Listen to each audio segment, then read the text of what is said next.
The emergency alarm screamed through the halls of Earth's command center. Director Sarah Mitchell ran toward the main room, her heart pounding. She knew that alarm. It only sounded for one thing. War. When she entered, 50 officers stood frozen, staring at the giant screen on the wall. 3 planets burned. New Perth, Harmony Station, Silver Ridge. All human colonies. All on fire. What happened? Sarah demanded. Admiral Victor Chin turned to her. His face was pale. The Crevathi Empire attacked. 30 minutes ago. Orbital bombardment. They hit all 3 colonies at the same time. Sarah felt her stomach drop. Survivors? We're still getting reports, but...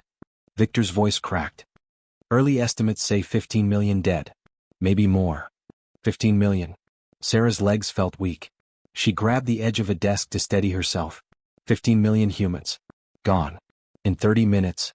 Show me the footage, she said quietly. The screen changed. Sarah watched as massive Crevathi warships appeared above New Perth. The ships were dark and angular, covered in weapon ports. They didn't send a message. They didn't issue a warning. They just fired. Beams of energy lanced down from orbit. Where they touched, cities vanished. The capital of New Perth, a beautiful place called Hope Valley, simply ceased to exist. 3 million people lived there. Now there was only a smoking crater 5 miles wide. The same scene played out on Harmony Station and Silver Ridge. Schools, hospitals, homes, farms. All destroyed in minutes. The Crevathi ships fired until nothing moved on the surface, then jumped back into faster-than-light travel and disappeared. Do we know why? Sarah asked. Communications officer Lisa Park pulled up a message. The Crevathi ambassador sent this 10 minutes after the attack. He says humans were expanding into Crevathi territory. He calls the bombardment a necessary correction. He says humanity needs to learn respect. Sarah read the message. Her hands started to shake. Not from fear. From rage. Crevathi territory, she repeated. We've had legal settlement rights to those systems for 40 years. The Galactic Council approved them. The Crevathi never objected. They're calling it a warning, Victor said. Their ambassador says if we complain to the Council or attempt retaliation, they'll destroy 10 more colonies. They say their fleet is 5 times larger than ours. They say we should accept reality and negotiate. Sarah looked around the room. Every person there was watching her. Waiting. They needed her to be strong. To be calm. To lead. She took a deep breath. What do the Crevathi know about our military? Victor pulled up a file on his tablet. According to their intelligence reports, they think we're weak. We haven't fought a major war in 200 years. We spend our resources on trade ships, not warships. We focus on diplomacy and peaceful expansion. They believe we've forgotten how to fight. Sarah walked to the window. Below, Earth turned slowly in the darkness of space. Blue and green and beautiful. 200 years ago, humans had nearly destroyed this planet in a terrible war. Billions died. When it ended, humanity made a choice. Never again. They would build instead of destroy. They would talk instead of fight. They would be better. But being better didn't mean being defenseless. It meant being smart enough not to use your weapons unless you had no other choice. They think we forgot, Sarah said softly. They're wrong. We didn't forget. We just chose not to. We chose peace. We chose to be better than we were. She turned back to the room. Her eyes were hard now. Determined. But they killed 15 million of our people. Children. Families. They burned our worlds. And now they threaten to do it again. Sarah walked to the command console in the center of the room. They think we have no choice but to surrender. They're wrong about that too. We always have a choice. She placed her hand on the biometric scanner. Red lights flashed. A computer voice spoke. Authorization required for Protocol Dragon. Confirm identity. Director Sarah Mitchell. Authorization code, Alpha 7 Omega 9 Delta. Identity confirmed. Protocol Dragon requires secondary authorization. Victor stepped forward and placed his hand on a second scanner. Admiral Victor Chin. Authorization code, Zulu 3 Echo 5 Romeo. Secondary authorization confirmed. Activating Protocol Dragon. Deep beneath the command center, systems that had been silent for 2 centuries came to life. Across Earth, military factories powered up. Weapons that had been stored in secret bunkers were loaded onto transports. Shipyards that built peaceful merchant vessels opened hidden bays containing very different ships. On Luna, Mars, and a dozen other human worlds, the same thing happened. Humanity had spent 200 years building a civilization of peace. But underneath that peace they had maintained something else. A promise. A guarantee. If anyone ever attacked them again they would be ready. Send the message, Sarah ordered. All human colonies. All stations. All military outposts. Use the old encryption codes. The emergency protocols. Lisa's fingers flew across her keyboard. Across hundreds of light years, through the quantum communication network, encrypted messages raced to every human settlement in the galaxy. In homes and offices, on farms and factories, in ships and stations, humans received a message they had hoped would never come. 3 words appeared on screens everywhere: the Dragon's Wake. People who received that message understood. Some cried. Some prayed. Some simply began packing. But everyone moved. Within an hour, human civilians started evacuating from alien worlds. Human merchants recalled their ships. Human tourists boarded shuttles home. Throughout the galaxy, humanity pulled back to their own systems. Other species noticed. The Trelawney, who traded extensively with humans, sent worried messages asking what was happening. The Veskari, a peaceful species, offered to mediate. The Galactic Council requested an emergency session. Sarah ignored them all. There would be time for talking later. Right now, humanity needed to prepare. How long? She asked Victor. 72 hours for full fleet deployment, he answered. But I can have strike forces ready in 48. Make it 40, Sarah said. The Crevathi are celebrating right now. They think they've won. Let them enjoy it while they can. Victor smiled. It was not a kind smile. Yes, Director. Across human space the dragons were waking. And they were very, very angry. Commander Brian Walsh stood on the bridge of the warship Thunderbird, watching New Perth grow larger on the view screen. 40 hours had passed since the Crevathi bombed the colony. 40 hours since 15 million humans died. Now it was time for answers. Enemy fleet detected, his tactical officer reported. 12 Crevathi warships in orbit around New Perth. They're broadcasting occupation signals. Claiming the system as Crevathi territory. Brian's jaw tightened. The Crevathi were still there. Still circling above the ashes of human cities like vultures. They hadn't even left. Weapon status? He asked. All systems ready, Commander. Kinetic harpoons loaded. EMP missiles armed. Boarding teams standing by. Brian nodded. Around him, the bridge crew worked with quiet efficiency. They were young, most of them. They trained their whole lives for a war they hoped would never come. Now it was here. Open a channel to the Crevathi flagship, Brian ordered. The view screen changed. A Crevathi commander appeared, his insect-like face clicking with amusement. Ah, a human ship. Come to surrender? Smart choice. You may leave your system now. New Perth belongs to the Crevathi Empire. My name is Commander Brian Walsh of the Human Defense Fleet, Brian said calmly. You have one chance. Leave this system immediately. Do not return. The Crevathi commander's mandibles spread in what might have been a laugh. You dare threaten us? You have one small ship. We have 12 warships. Leave now or we will destroy you like we destroyed the colonists. Brian smiled. It was not a friendly smile. You're right. I only have one ship here. But I'm not alone. He cut the transmission and turned to his crew. Send the signal. Across the New Perth system, space began to shimmer.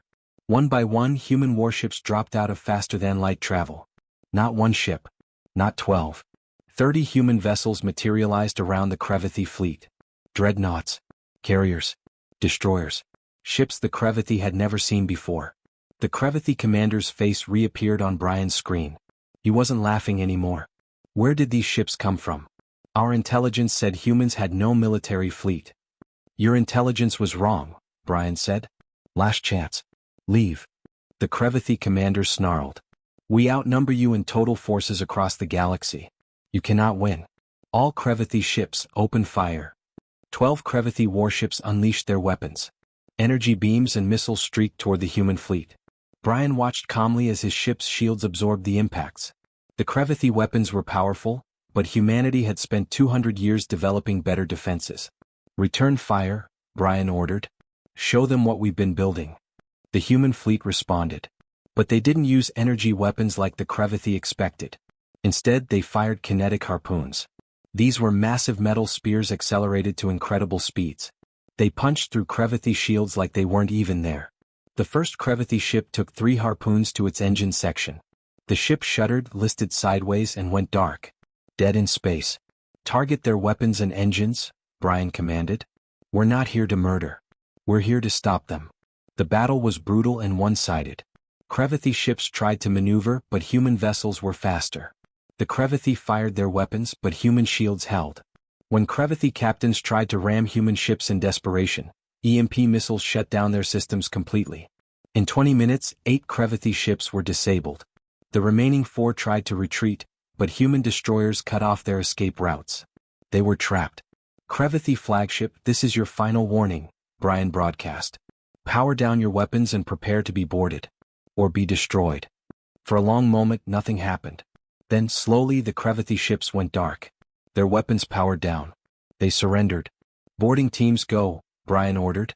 Small human craft launched from the carriers. They attached to the Crevathi ships like barnacles. Human soldiers in combat armor cut through the hulls and entered. The Crevathi crew tried to fight, but it was pointless. Human soldiers moved through the ships with practiced precision, stunning the aliens with non-lethal weapons and securing key areas. Within an hour, all 12 Crevathi ships were under human control. Not a single one escaped. Brian stood on the bridge, watching the captured fleet. Secure the prisoners. Send medical teams to treat the wounded. Both theirs and ours. Commander, we're receiving transmissions from across the galaxy, his communications officer said. Human fleets just appeared in 15 other Crevathi-occupied systems. All at the same time. They're all reporting the same thing. Complete victory. The Crevathi forces are surrendering everywhere. Brian nodded slowly. This was the plan. Hit them everywhere at once. Show overwhelming force. And it quickly. But then another message came through. Sir, the Galactic Council is broadcasting on all channels. They're demanding both sides cease hostilities immediately. Brian pulled up the broadcast. The council speaker, a tall gray alien named Morvith, spoke urgently. The Galactic Council calls for an immediate ceasefire. The conflict between humanity and the Crevathi Empire must be resolved through diplomatic means. We urge both sides to withdraw their forces and attend emergency peace talks. Send a response, Brian said. Tell them humanity will attend no peace talks. Tell them we will stop when the Crevathi Empire surrenders. Not before. His communications officer looked shocked. Sir, the council won't like that. They have rules about warfare. Procedures. The Crevathi didn't follow procedures when they burned our colonies, Brian said coldly. They killed 15 million civilians without warning. No declarations. No negotiations. Just murder. Now they face the consequences. Across the galaxy, other species watched the human counterattack with growing fear. The peaceful traders were gone. The friendly diplomats had vanished. In their place was something the galaxy hadn't seen in 2 centuries. Humanity at war. The Trelawney Council sent urgent messages to their human contacts, begging for explanation. They received simple responses: stay out of our way. This is between us and the Crevathi. The Veskari government recalled all their citizens from Crevathi space. They didn't want to be anywhere near the conflict. Even the powerful Zendari Confederation, which had considered supporting the Crevathi, quietly withdrew their ambassador. The humans had revealed military technology the Zendari couldn't match. Weapons they'd never seen. Tactics they didn't understand. On the Crevathi homeworld, High Commander Draxol watched reports flood in. 15 systems lost. 27 warships captured or destroyed. Human fleets appearing everywhere simultaneously. It was impossible. Humans were supposed to be weak. They were supposed to surrender. How many ships do they have? He demanded. His intelligence officer's voice shook. We don't know, Commander. They keep appearing. Our scouts report human fleets in systems we thought were undefended. They've been hiding their military strength for decades. Maybe centuries. Draxol felt something cold in his stomach. Fear. For the first time in his life he was afraid. Send a message to the Galactic Council, he ordered. Request their intervention. Immediately. But in Earth's command center, Director Sarah Mitchell read the Crevathi request and smiled grimly. Let them beg, she said. We're just getting started. Ambassador Lisa Park walked into the Galactic Council chamber with quiet confidence. Around her, representatives from 40 different species watched nervously. They had called this emergency session 3 days ago. Lisa had made them wait. She wanted them to understand something important. Humanity wasn't asking for permission anymore. The council speaker, Morvith, gestured to the central podium. Ambassador Park, the council has reviewed the recent hostilities between humanity and the Crevathi Empire. We are deeply concerned by the scale of violence. Both sides must agree to an immediate ceasefire so we can negotiate a peaceful resolution. Lisa stepped to the podium. She looked around the chamber slowly, meeting the eyes of each council member. No, she said simply. The chamber erupted in shocked voices. Species who had never heard a human refuse anything were suddenly talking over each other. Morvith raised his hand for silence. Ambassador, perhaps you misunderstood. The council is offering to mediate. We can find a compromise that satisfies both parties. I understood perfectly, Lisa said. Her voice was calm but hard as steel. And my answer is no. There will be no ceasefire.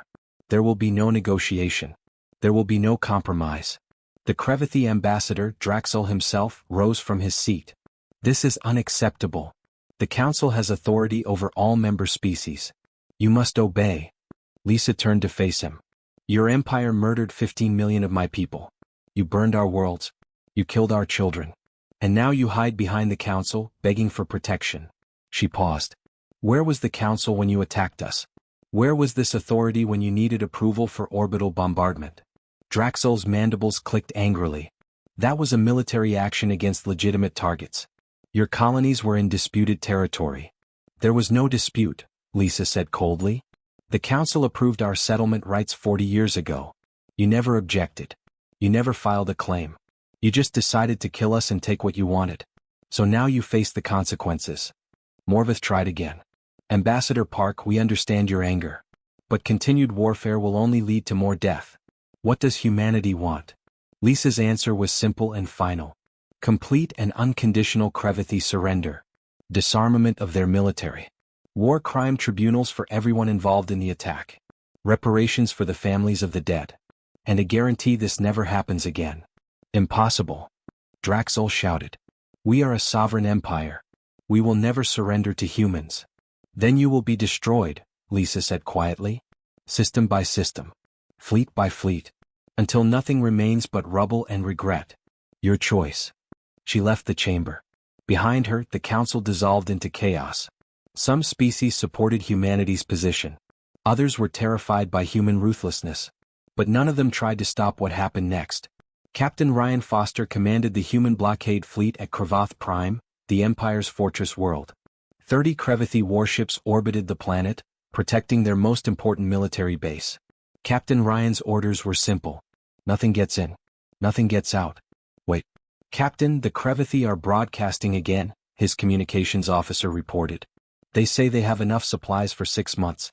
They say we're wasting our time. Ryan nodded. Acknowledge their message.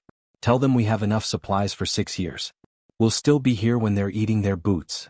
It was the human way of war. Patience. Humans didn't rush. They didn't get angry. They just applied pressure steadily, constantly, without emotion. Like water wearing down stone. On the 4th day of the blockade, the Crevathi tried to break through. 10 warships charged the human line, weapons firing. Ryan's fleet didn't even move. They just activated their defensive shields and let the Crevathi exhaust their weapons. When the Crevathi ships ran out of ammunition, human fighters swarmed them, disabled their engines, and left them floating helplessly in space. Recover their crews, Ryan ordered. Give them food and water. Show them how prisoners should be treated. The rescued Crevathi soldiers couldn't understand. They expected torture. They expected execution. Instead, humans gave them medical care and warm meals. It was confusing and terrifying in a different way. Across Crevathi space, similar scenes played out. Human fleets appeared at military installations and simply waited. They didn't attack civilians. They didn't bomb cities. They targeted only military assets with surgical precision. But they never stopped. Never slowed. Never showed mercy to Crevathi warships. In the Tarkith system, Commander Amy Rodriguez led a week-long hunt for a Crevathi raiding fleet. The Crevathi captain was clever, hiding in asteroid fields and gas clouds. But humans were patient. Amy's ships tracked every movement, analyzed every pattern.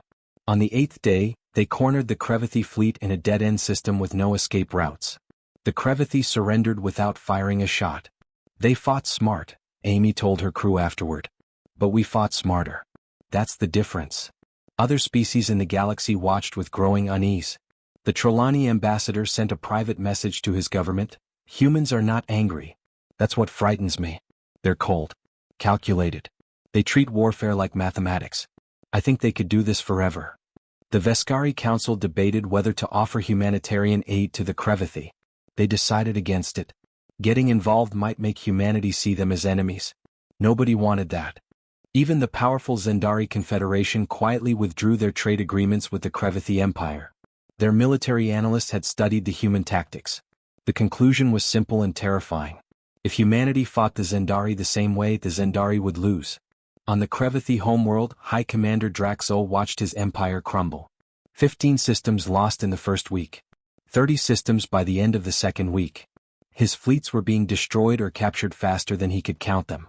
How are they doing this? He demanded. We have more ships, more soldiers, more weapons. His chief strategist, a younger officer named Thask, answered carefully. They're not fighting with numbers, Commander. They're fighting with time. Every battle they wait for the perfect moment. Every engagement they choose the terrain. Every confrontation they make us exhaust ourselves first. They're willing to wait months for a single victory. We're not. Draxol threw a data pad across the room. Then we attack Earth directly. Force them to fight on our terms. Thask hesitated. Commander, our intelligence suggests that's exactly what they want us to do. Earth's defenses are stronger than anything we've seen. If we commit our remaining fleets to an attack on their homeworld, we might lose everything. We're losing everything anyway. Draxol shouted. But he was wrong. The Crevathi still had their inner worlds. Their core territories. Their pride. But day by day, hour by hour, humanity was taking those too. Captain Foster's blockade at Kravath Prime reached its 30th day. The Crevathi garrison was running low on food. Their commanders sent increasingly desperate messages. Ryan read each one and responded the same way. Surrender and you'll be fed. Fight and you'll starve. Your choice. On day 37, the Crevathi fortress world surrendered. 30 warships. 50,000 soldiers. The most important military base in the Empire. All given up without a final battle. Ryan accepted their surrender and immediately sent food supplies to the planet. Human medics treated Crevathi wounded. Human engineers restored their power systems. The Crevathi soldiers watched in confusion as their enemies helped them. Why? One Crevathi officer asked Ryan. Why do you help us after we surrendered? Ryan looked at him. Because the war is against your empire. Not against you. You're just soldiers following orders. Once you stop fighting, you're not our enemy anymore. You're just people who need help. The Crevathi officer thought about the colonies his empire had bombed. The civilians they'd killed without mercy. He realized then that humans and Crevathi were very, very different. And he understood why his empire was losing. The Crevathi empire was dying. Not from a single battle or one devastating defeat. It was dying slowly, system by system, as worlds decided they'd rather surrender to humans than die for High Commander Draxol's pride. Officer Thask watched from the bridge of his ship as another Crevathi world announced its surrender. That was the 7th this week. The planet Vorthka had simply contacted the nearest human fleet, agreed to disarm its orbital defenses and asked for food aid. The humans sent supplies within hours. This is madness. Draxol's voice crackled over the communication channel. Vorthka was one of our core worlds. How can they surrender without even fighting? Thask understood even if his commander didn't. The people of Vorthka had watched human fleets for 2 months. The humans didn't bombard cities. They didn't threaten civilians. They just waited patiently until the military forces ran out of supplies. Then they offered generous surrender terms.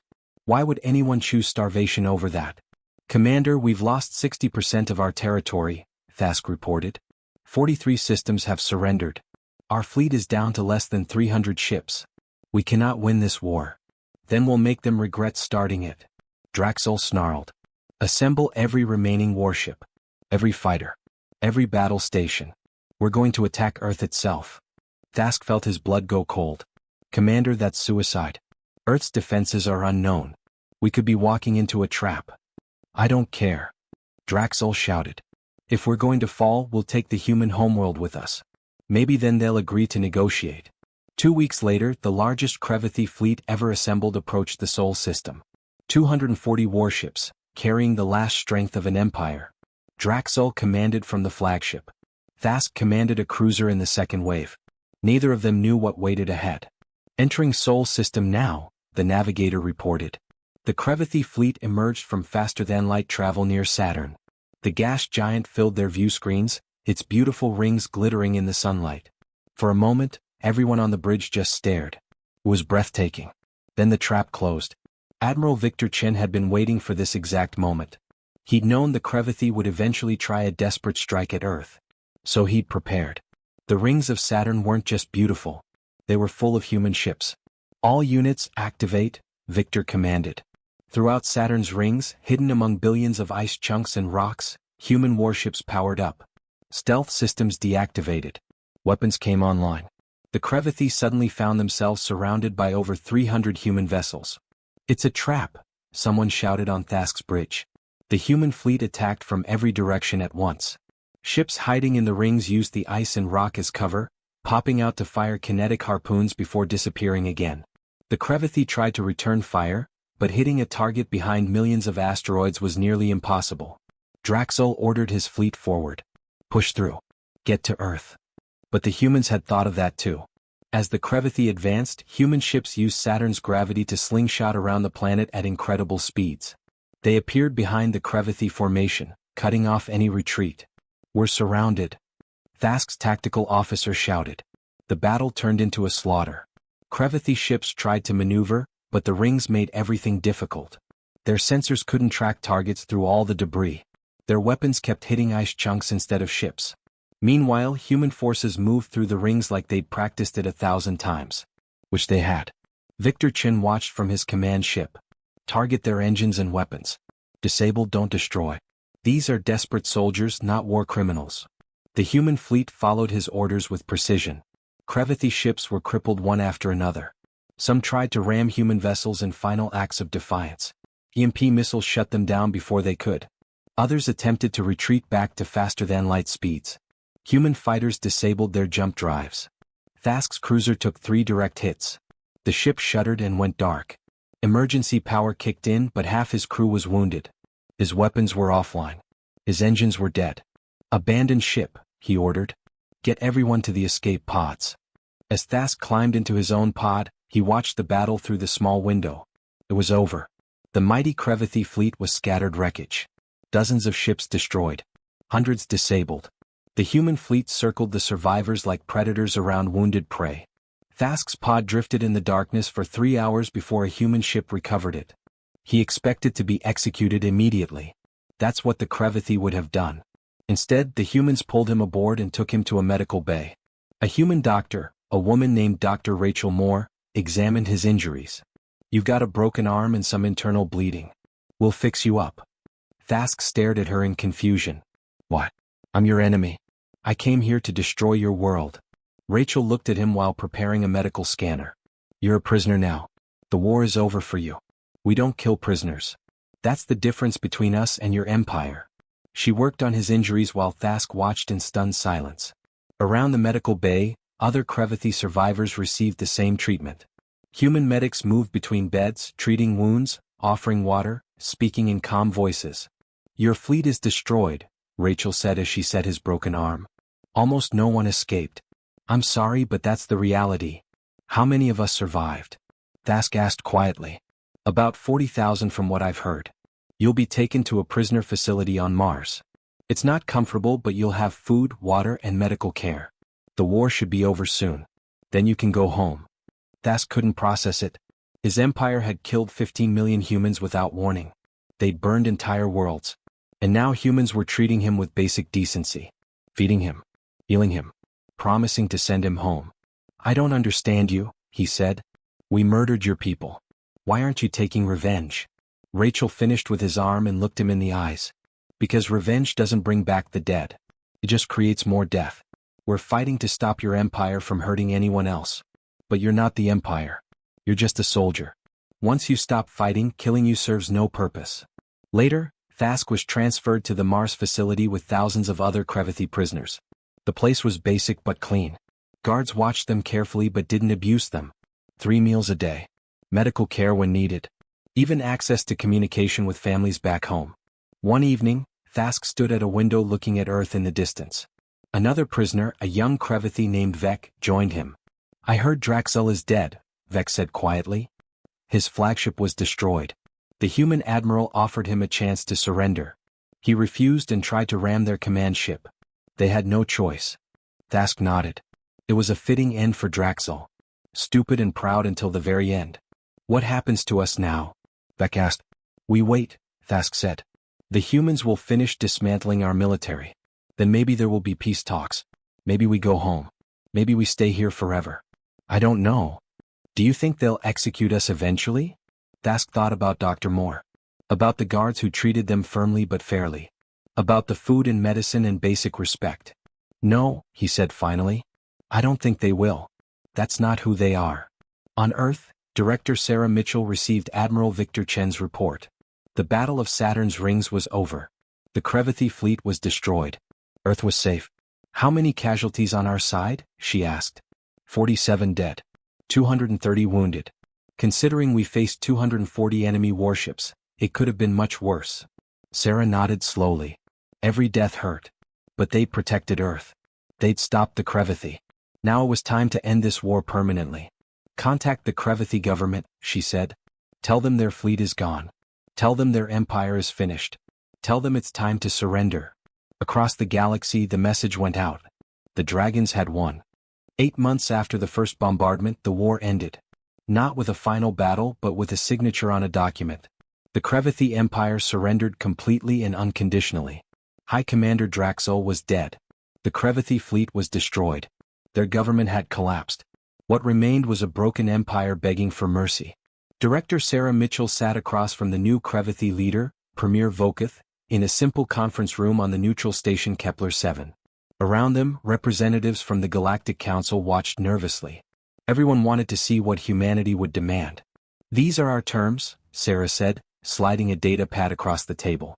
Read them carefully. Voketh's hands shook as he read. Complete military disarmament. All warships to be surrendered or destroyed. War crime tribunals for anyone involved in ordering or executing the colony attacks. Reparations paid over 100 years to the families of the dead. Crevathi military limited to system defense forces only. Human observers stationed on all Crevathi worlds for the next decade. This will destroy us, Voketh said quietly. You destroyed 15 million of our people, Sarah replied without emotion. You're lucky we're letting your civilization continue at all. These terms are not negotiable. Sign or the war continues. Voketh looked around the room hoping someone would help. The Galactic Council members looked away. Nobody wanted to anger humanity. Not after what they'd seen. If I sign this, my people will have nothing, Voketh said. Sarah's expression softened slightly. That's not true. Read the second document. Voketh picked up another data pad. His eyes widened. It was a humanitarian aid package. Food shipments to Crevathi worlds. Medical supplies. Construction materials to rebuild damaged infrastructure. Educational programs. Economic development assistance. Billions of credits worth of aid spread over 20 years. I don't understand, Voketh said. You're going to help us? After everything? We're going to help your civilians, Sarah corrected. The people who had nothing to do with this war. Children. Families. Workers. They didn't bomb our colonies.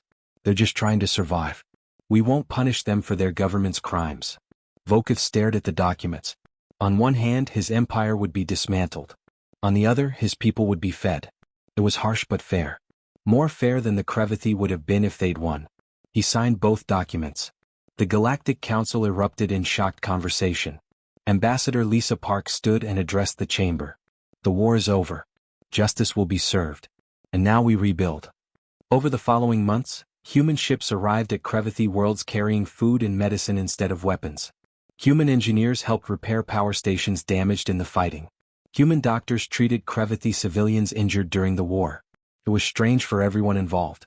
Officer Thask, released from the Mars prison facility, returned to his homeworld of Cravath Prime. The fortress world he remembered was gone. The military bases were empty. The warships had been dismantled. But the cities were full of activity. Humans worked alongside Crevathi, rebuilding what the war had broken. He found Dr. Rachel Moore in a temporary hospital, treating Crevathi children. You came here? He asked in surprise. To help us. Rachel looked up and smiled. Someone has to. These kids didn't start the war. They shouldn't suffer for it. Thask watched her work. She treated each patient with the same care she'd shown him on the human ship. No hatred. No revenge. Just medicine. I still don't understand your people, Thask said. We're not complicated, Rachel replied while checking a child's temperature. We believe in justice, not cruelty. We punish those responsible, but we help those who need it. That's just being decent. Across the galaxy, the war crime tribunals began. The Galactic Council established courts to try those responsible for the colony attacks. Former military commanders, politicians who ordered the strikes, ship captains who carried out the bombardments. All were brought to justice. The trials were fair and public. Evidence was presented. Defendants had lawyers. Everything was recorded. When verdicts came, they were harsh. Those found guilty of ordering the attacks received life sentences. Those who carried them out received decades in prison. But everyone received a trial. Everyone got to present their defense. The galaxy watched and learned. This was how humanity dealt with war crimes. Not with revenge. With justice. 6 months after the surrender, Director Sarah Mitchell addressed the Galactic Council one final time. Every species sent representatives. Everyone wanted to hear what she would say. This war should never have happened, Sarah began. The Crevathi Empire attacked us without cause. They killed 15 million innocent people. They thought we were weak. They thought we would surrender. They were wrong. She looked around the chamber slowly. Humanity spent 200 years building a peaceful civilization. We chose diplomacy over war. Trade over conquest. Cooperation over conflict. Some of you thought that made us soft. The Crevathi certainly did. They learned otherwise. Sarah's voice grew harder. Let me be clear about something. We did not win this war because we're cruel. We won because when we fight smart. We fight together. We fight with purpose. And we never stop until our people are safe. The chamber was completely silent. The human military is returning to standby status, Sarah continued. Our warships will go back into storage. Our soldiers will return to civilian life. The dragons are going back to sleep. But understand this. She paused. They will wake again if anyone threatens humanity. And next time there will be no warnings. No mercy. No second chances. She looked directly at the empty Crevathi seats. The Crevathi Empire learned what happens when you attack humans. They paid a terrible price. I hope no one else needs to learn that lesson. Because we really do prefer peace. But we will absolutely choose war if you force our hand. Sarah sat down. Nobody spoke for a long moment. Then, one by one, species representatives stood and acknowledged her words. The message was received. Humanity was not to be threatened. In the years that followed, the galaxy changed. Trade agreements with humanity became more valuable than ever. Human technology, previously shared freely, now came with careful conditions. Human colonies expanded into new systems and nobody objected. Nobody dared. But humanity also kept its promises. Aid continued flowing to Crevathi worlds. Human advisors helped them rebuild. Human teachers educated a new generation of Crevathi children.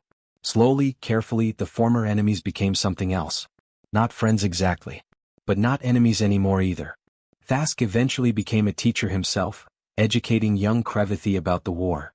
He told them the truth. About how their empire's pride led to disaster. About how they learned the difference between strength and cruelty.